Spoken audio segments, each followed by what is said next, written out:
di Rabu terakhir malam hari ini Bapak Ibu Saudara. Masih tetap bulan November menyenangkan hati Tuhan dan sesama.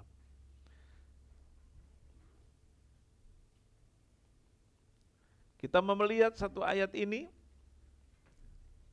1 Tesalonika 2:20, sungguh kamulah kemuliaan kami dan sukacita kami.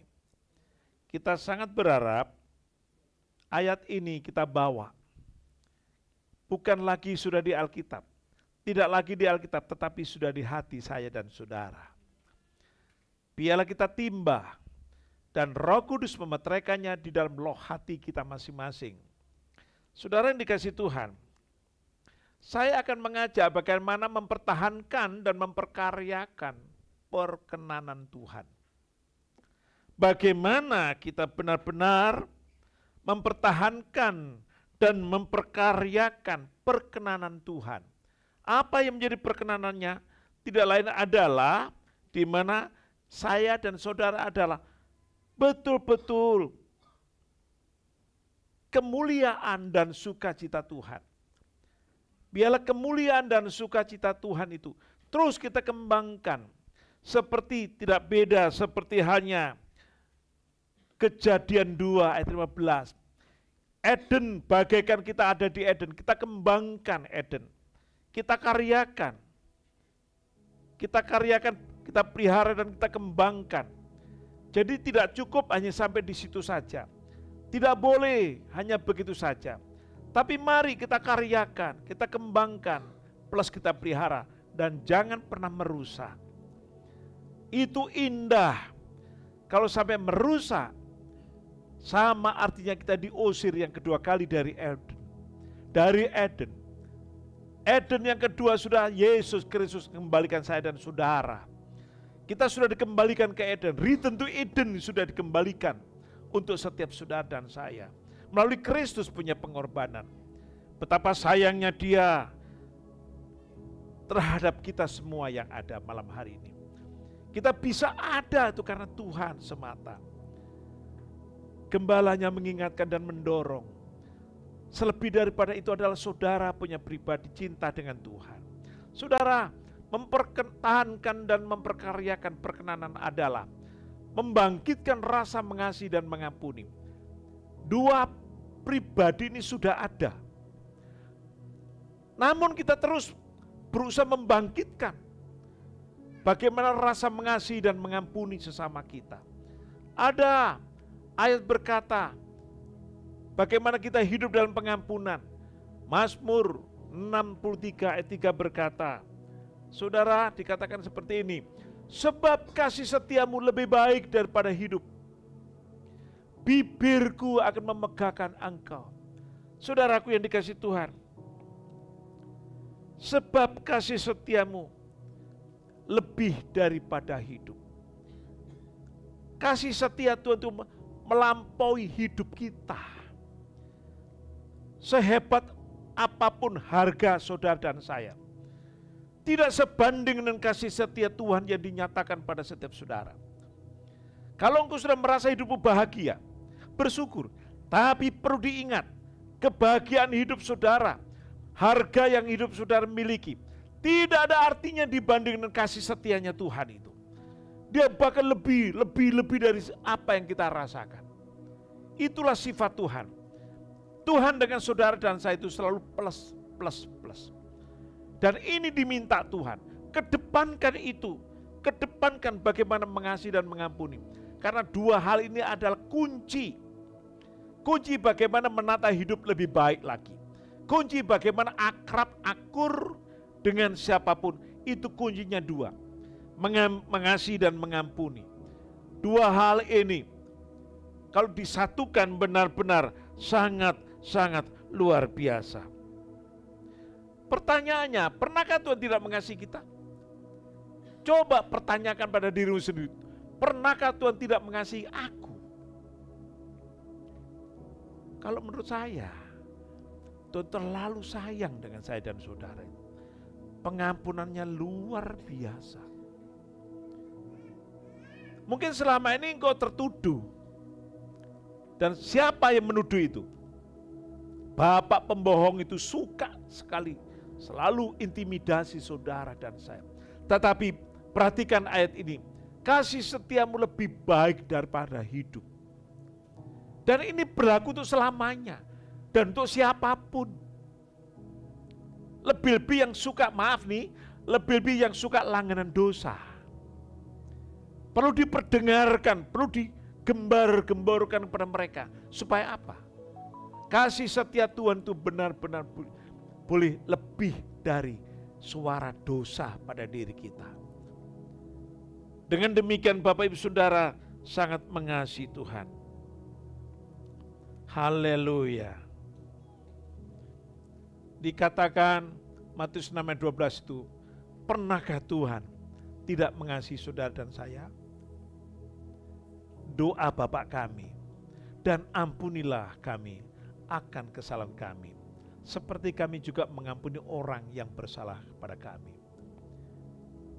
Biarlah doa ini lekat dengan setiap sifat kehidupan saya dan saudara. Doa Bapa kami itu mengilhami selalu kehidupan saya dan saudara ke depan. Ke depanmu enggak suram, ke depanmu enggak kabus, hitam pekat enggak, tapi terang benderang. Asal saya pesan, asal jangan dirusak, dipelihara. Kasih dan pengampunan itu perlu dipelihara. Sebab Tuhan tidak selalu mengasihi, selalu mengampuni setiap saudara dan saya. Haleluya. Pernahkah Tuhan tidak mengampuni kita? Pertanyaan ini biar terjawab bahwa Tuhan tidak pernah tidak, selalu mengampuni, selalu mengasihi saudara dan saya. Amin. Itu harus kita pelihara. Boleh tahun ini kita tinggalkan, tapi namanya sifat dari firman, perintah dari firman Tuhan yang akan mempengaruhi sifat saudara dan saya, itu jangan pernah diabaikan. Terus menjadi peringatan yang baik buat setiap saya dan saudara. Itu yang perlu kita kembangkan Bapak Ibu Saudara.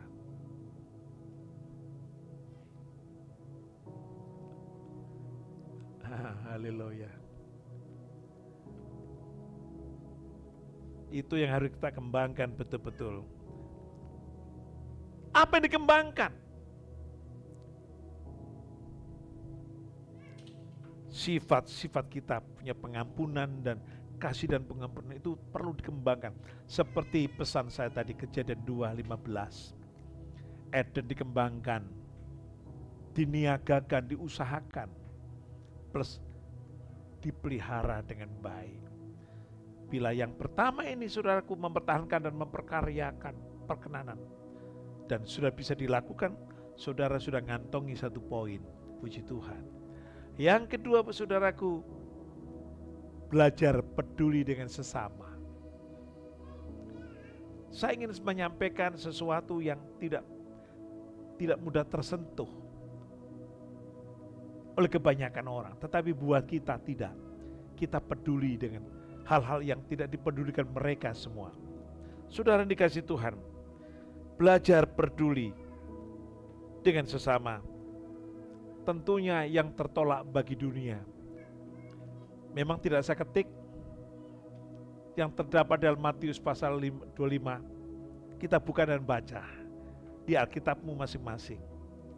Ya, di Alkitab saudara masing-masing. Begini bunyi firman Tuhan. Sebab ketika aku lapar,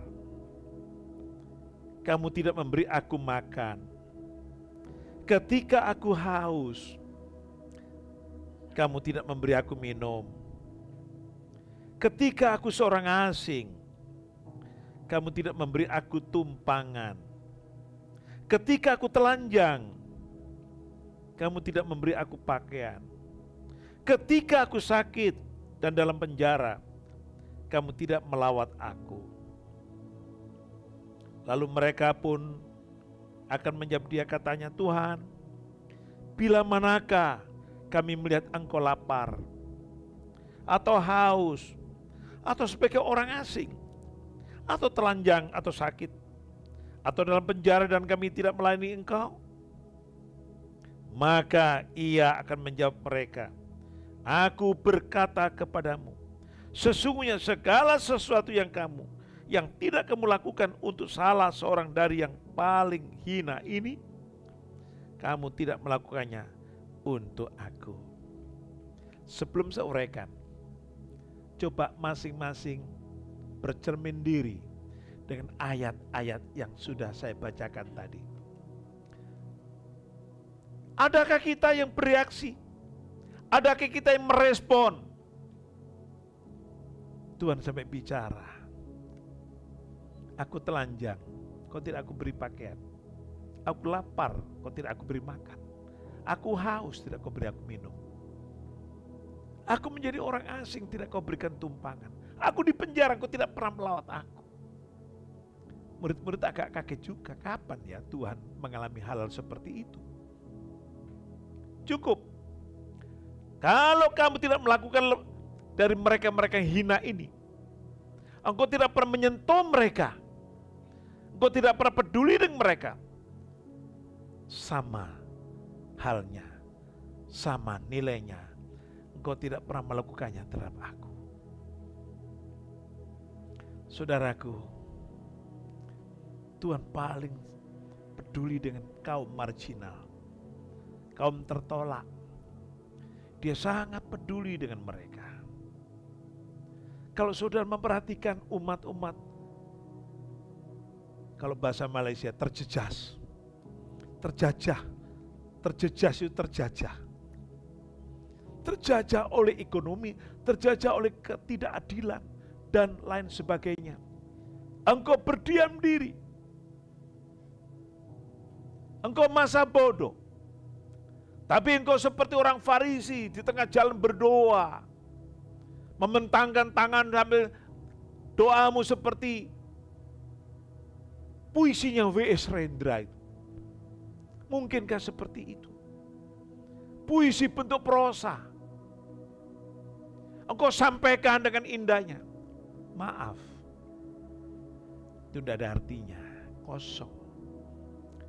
Nilainya, risalnya zero. Tidak ada artinya. Lebih baik gak usah banyak bicara, banyak bekerja, banyak membuktikan pada kanan kiri muka belakangnya. Akhirnya mereka akan tahu, ini orang Kristen sejati. Aku selalu dipedulikan oleh mereka.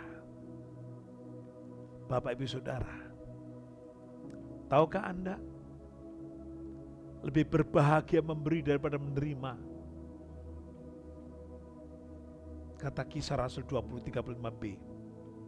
Lebih berbahagia memberi ketimbang menerima. Coba perhatikan. Bagaimana kita bisa mempertahankan dan memperkaryakan perkenanan ini. Dalam segi ini saja, banyak orang-orang Kristen sana-sana itu gagal. Bersyukurlah bila kita tidak mau dikatakan gagal.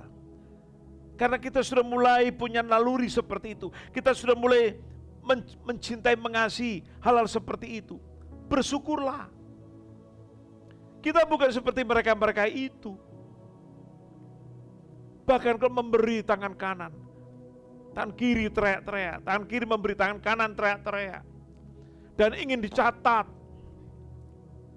di batu prasasti, batu pualam, dan di sana bisa disaksikan berbagai mata bisa membacanya. Mungkinkah mereka itu seperti hal seperti itu dilakukan? Tapi marilah kita sepih ing pamrih, rame ing gawe. Amin. Haleluya. Apa artinya? Motivasi. Pamrih moh. Pamrih no. Gak ada motivasi selain itu. Memberi. Bukan untuk diketahui tapi dirasakan. Kalau diketahui itu mata. Kalau dirasakan itu feeling kita, insting kita. Itu yang Tuhan cari. Pemberian yang arahnya di situ besar pahalanya. Sangat besar. Dan Wahyu berkata, bila mereka saatnya istirahat, perbuatan baik ini akan mengikuti mereka ketika memasuki alam baka. Dan itu penghiburan saya dan saudara.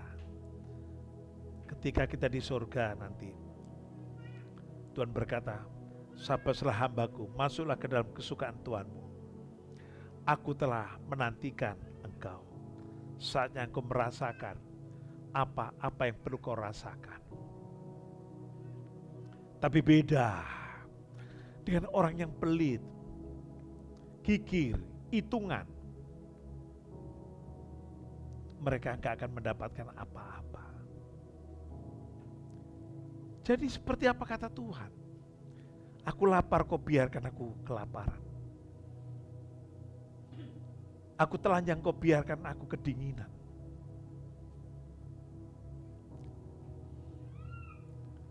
Ada satu kisah. Saya pernah membaca sebuah kisah di majalah rohani. Anak penjual koran mendapat kesaksian dari pembelinya. "Nak, kamu minggu ke gereja belajarlah." "Om, orang Kristen tuh gak sombong-sombong tau Om." "Oh enggak nak, pasti kamu disambut." "Ya ke gereja ya." "Ya Om." "Ya SMP kelas 2 begitulah." "Anakku Paulus ini." "Oh Timotius." "Kelas berapa nak?" 3 ya? Ya seginian lah. Tuh dia ke gereja dengan polosnya, dengan sandal jepit.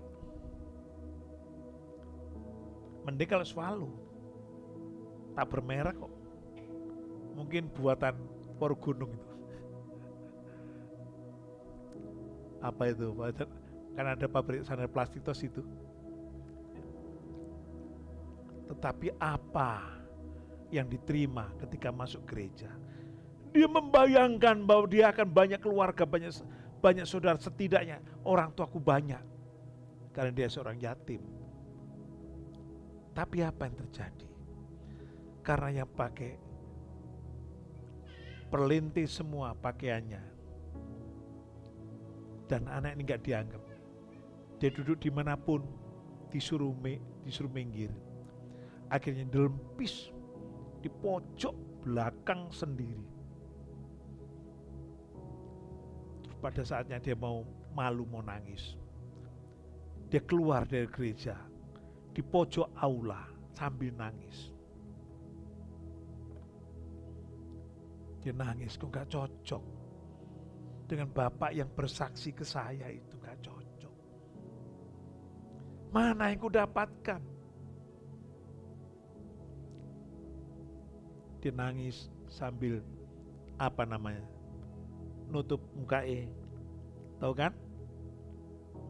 Sambil kakinya dipasang tuh, naruh tangannya. Ada orang tua menyapa, "Anakku, kenapa kamu?" Dia lihat, baju putih, jubah putih. Dia polos, dia belum mengerti kalau itu Tuhan. Dia bilang, "Aku diusir. Aku gak dapat tempat duduk di gereja itu."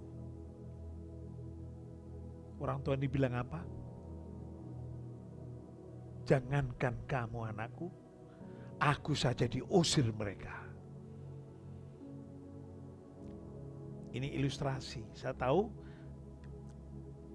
di buku itu, di kesaksian itu, halaman kesaksian itu sesungguhnya ilustrasi, menggambarkan komunitas orang-orang yang perlinti, yang hatinya tinggi betul, sukar untuk merendahkan diri, sukar. Selalu tinggi, tinggi, dan tinggi. Tanpa disadari, itu sudah mengusir keberadaan Tuhan. Apakah kita yang sudah mendengar seperti ini memberikan diri hidup kita dengan kesombongan kita? Tentu kita umat yang sadar tidak mau seperti itu. Orang yang rendah hati itulah sahabatnya Allah, sahabat Tuhan. Orang yang andap asor, kata orang Jawa, itu yang dicintai Tuhan, yang ditresnani Tuhan.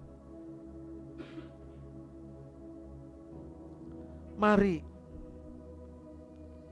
kita benar-benar mau kerjakan, andalkan perintah Tuhan yang dirasa sukar dilakukan, andalkan itu.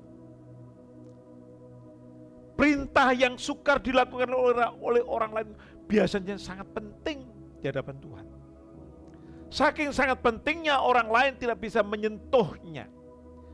Karena kebiasaan yang disentuh oleh mereka adalah kebiasaan-kebiasaan yang mengandung keuntungan, mengandung laba yang luar biasa, tidak mau rugi. Padahal pelayanan itu rugi. Gak ada pelayanan itu dapat apa. Mimbar, panggung, bukan untuk action. Pelayanan mimbar untuk kasih. Amin. Kasih, peduli, itu pelayanan mimbar. Gak ada kalimat untung. Kalau memang mau untung, jangan melayani. Kalau melayani Bapak Ibu Saudara, harus sudah masuk hitungan saya dan saudara bahwa kita akan diizinkan mengalami rugi. Mana ada kasih itu menerima. Kasih itu selalu memberi.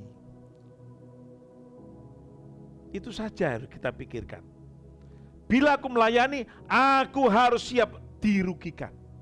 Dan jangan pernah berkata, aku dapat apa. Jangan. Kalau kita dapat jiwa, puji Tuhan.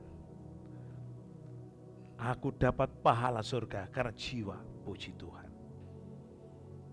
Hentikan bila kita berkelanjutan memikirkan dapat apa. Haleluya. Mempertahankan dan memperkaryakan perkenanan yang ketiga. Pertahankan sifat baik kita. Bagaimanakah sifat baik itu? Kamulah kemuliaan dan sukacita kami. Itu luar biasa itu. Paulus menyampaikan hal itu enggak main-main Bapak Ibu Saudara. Sudah melalui mengingat, menimbang, memutuskan, itu sudah semuanya. Melalui sharing, melalui penyaringan. Sudah melalui penyaringan, pengujian. Jemaat Tesalonika, kembali saya ulangi sebelum kita tinggalkan tema ini. Orang-orang Yahudi di sana jahat. Ya toh? Jahat. Kisah Rasul 17 itu. Dan di Berea pun diberitakan firman. Orang Yahudi yang di Tesalonika dengar. Mereka lari ke sana. Memprovokasi orang-orang sana. Bikin ulah di sana. Coba lihat. Tetapi jemaat Tesalonika tahan. Tahan bantingan. Tahan goncangan. Dan cintanya kepada Paulus hamba Tuhan. Cintanya kepada Yesus khususnya. Tuhan dan Juru Selamat. Tidak berkurang sedikit pun. Sampai dia katakan, engkaulah, kamulah kemuliaan dan sukacitaku di hadapan Allahku nanti. Paulus berkata, karena kamu aku terangkat. Aku betul-betul terhibur. Engkau jemaat yang betul-betul menjadi menginspirasi hidupku. Sangat luar biasa. Mempertahankan sifat baik kita, kejujuran dan ketulusan kita yang mahal. Untuk sekarang, ukuran sekarang, jujur dan tulus, itu gak gampang loh. Anda kalau gak pakai hikmat betul, kayak merpati, tapi gak ada sifat ularnya, saudara dan saya kan diganyang oleh mereka. Harus betul-betul hikmat, punya kepintaran. Tulus boleh, kayak merpati boleh, tapi harus seperti ular juga. Cerdiknya seperti ular, tulusnya seperti merpati, itu harus dibawa. Nah sekarang yang harus dipertahankan, karena ini mahal harganya, kejujuran dan ketulusan. Apa dikatakan Matius 5:37? Jika iya, hendaklah kamu katakan iya. Jika tidak, hendaklah kamu katakan tidak. Coba perhatikan, apa yang lebih daripada itu berasal dari, coba bayangkan, renungkan. Apa yang lebih daripada itu berasal dari si jahat. Seringkali kalau sudah biasa jujur, gak mungkin kita bisa. Di sini ya, sini tidak. Sini tidak, sini ya, gak bisa. Toh harus pakai hikmat. Bab kita tidak boleh. Kita melihat dulu, masalahku ini kontekstual enggak? Dengan apa yang kuhadapi saat itu. Yang bernama hikmat. Hikmat itu dibenarkan karena perbuatannya, kata firman. Perbuatan bagaimana? Perbuatan yang menjadi pengakur, pendamai bagi mereka yang berselisih. Tidak menjadi pemecah. Benar-benar menjadi berkat. Contoh saja, si A dan si B gak cocok. Si C ketemu salah satu di antara mereka. Di antara mereka ngerasain tek ngamek golek meneh. Wih, luar biasa. Sampai si C ini sudah biasa berbuat baik. Dia gelisah mendengar kalimat-kalimat yang keluar dari A atau B yang nyerocos itu.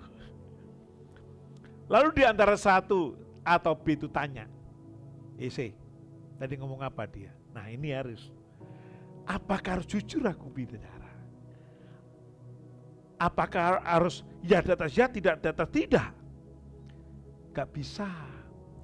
Makanya ayat ini gak bisa ditelan bulat-bulat.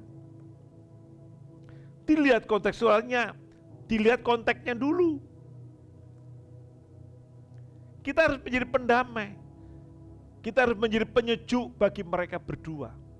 Oh enggak, kamu gak usah terlalu a priori seperti itulah. Curiga seperti itu, negative thinking itu gak boleh. Tapi ngomong apa enggak? Kan ngomong banyak. Oh dihadapi kan bukan hanya bukan masalah kalian aja, kan banyak dihadapi.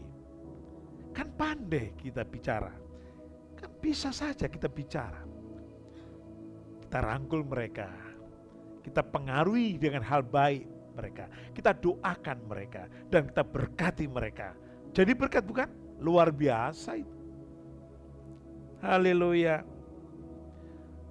Bapak Ibu Saudara, belajar jujur dan mempertahankan kebenaran. Jangan lepas. Belajar jujur. Pertahankan kebenaran. Jangan kalah. Sedapat mungkin. Betul-betul jujur. Mungkin kanan kiri muka belakangmu banyak orang-orang memperdaya. Tapi jangan takut. orang jujur dan orang benar itu sahabat Allah, sahabatnya Tuhan.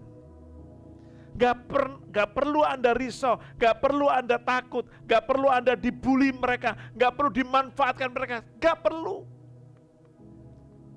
Orang-orang jujur dan benar ini sahabatnya Tuhan. Gak mungkinlah Tuhan membiarkan engkau dibully mereka.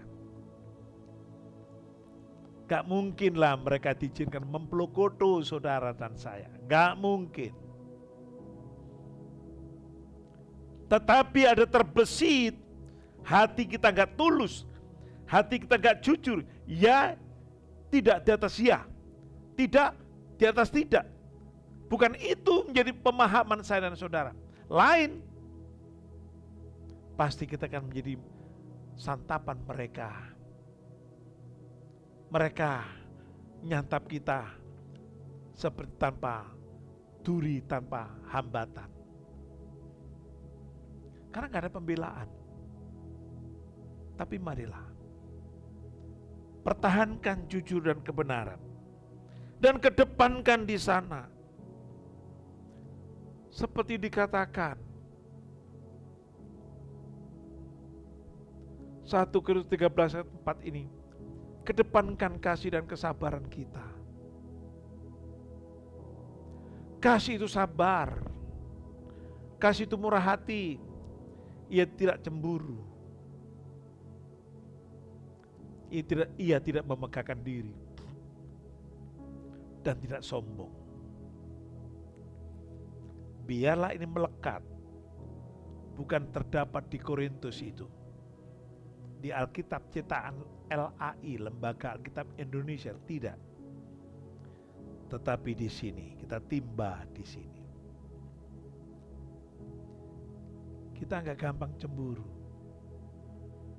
Lihat orang diberkati lebih dari kita ikut bersyukur, ikut senang. Jangan jadi pendoa, kita sendiri ternyata yang menghancurkan isi doa. Si A berdoa, Tuhan, pakailah pendeta Julius. Berkati Tuhan,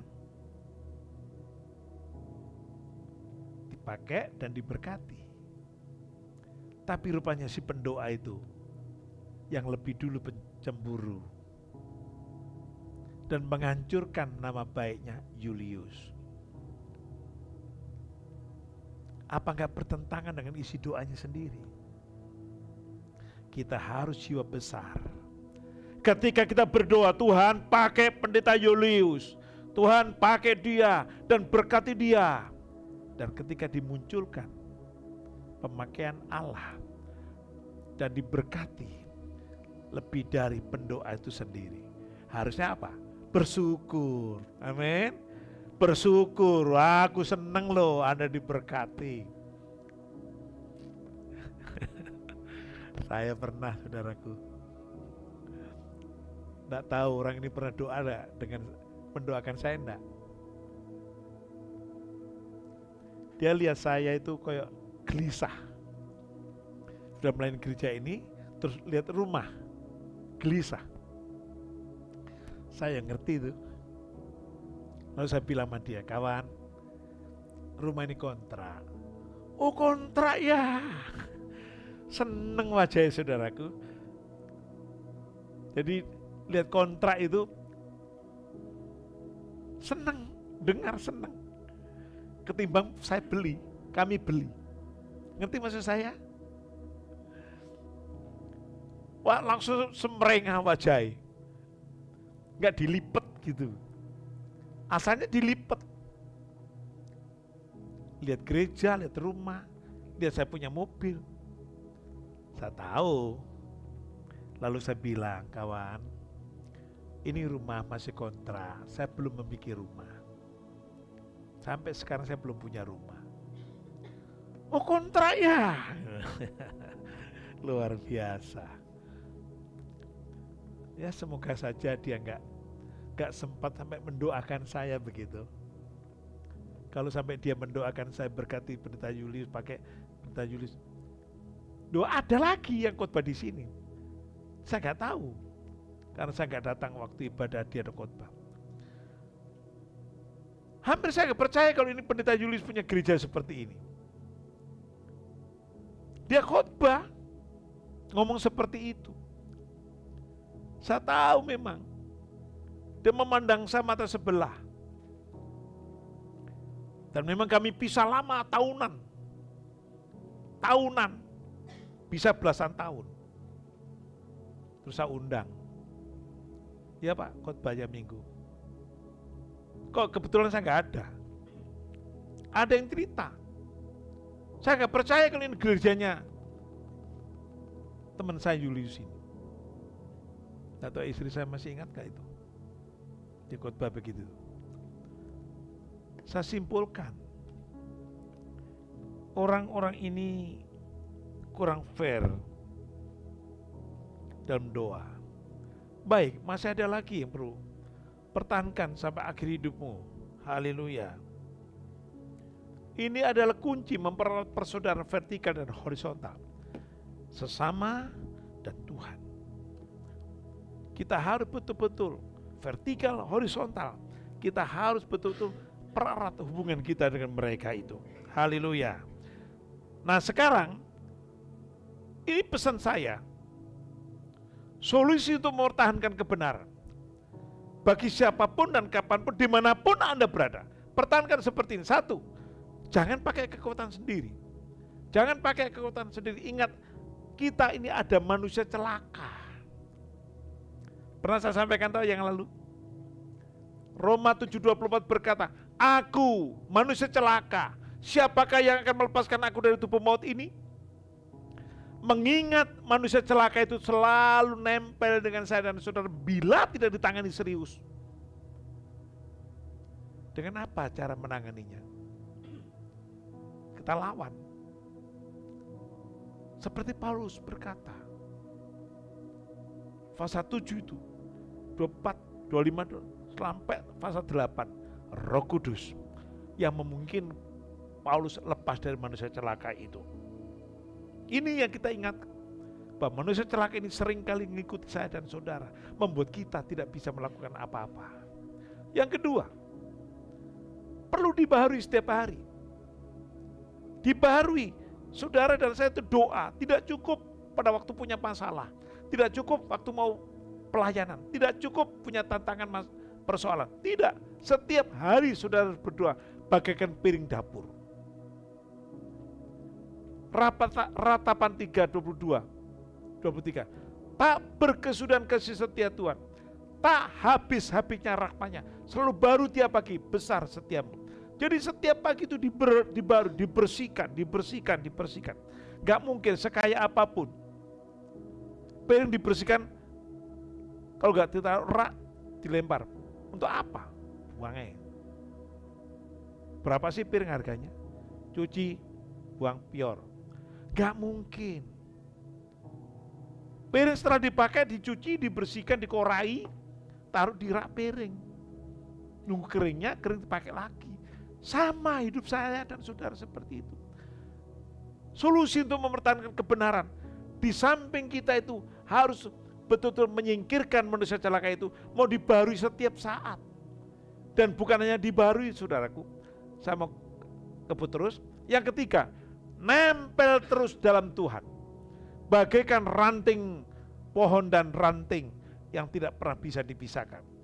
Yohanes 15:5 berkata, akulah pokok anggur dan kamulah rantingnya. Barang siapa tinggal dalam aku dan aku di dalam dia, ia berbuah banyak. Sebab di luar aku kamu tidak dapat berbuat apa-apa. Jujur aja, kita enggak entos. Kita enggak entos. Hanya bisa melakukannya karena Tuhan. 3 hal ini, kepada siapapun, dimanapun, dan kapanpun kau berada, lakukan itu. Jangan pakai kekuatan sendiri. Karena ingat, dalam diri kita itu ada manusia celaka. Dan dibarui setiap hari, setiap pagi. dibarui dan selalu nempel dengan Tuhan. Bicara nempel itu banyak sarana yang membuat kita bisa bersekutu dengan Dia. Baik pribadi kita atau pribadi dengan keluarga, keluarga dengan keluarga, antar kita. Itu memungkinkan nempel terus. Tahun bisa kita tinggalkan, tapi tema, kamulah kemuliaan dan sukacita kami, terus menjadi bagian hidup kita. Penutupnya, memperoleh itu mudah, tapi memelihara atau mempertahankan itu sulit atau sukar. Mengingat, mempertahankan, dan memelihara itu tidak gampang. 3 hal tadi. Kita harus betul-betul boleh. Pertama, 3-2 atau 2-3-1, tidak jadi masalah. 3 hal itu harus kita lakukan. Kapanpun, dimanapun kita ada, kita tetap lakukan. Tuhan memberkati.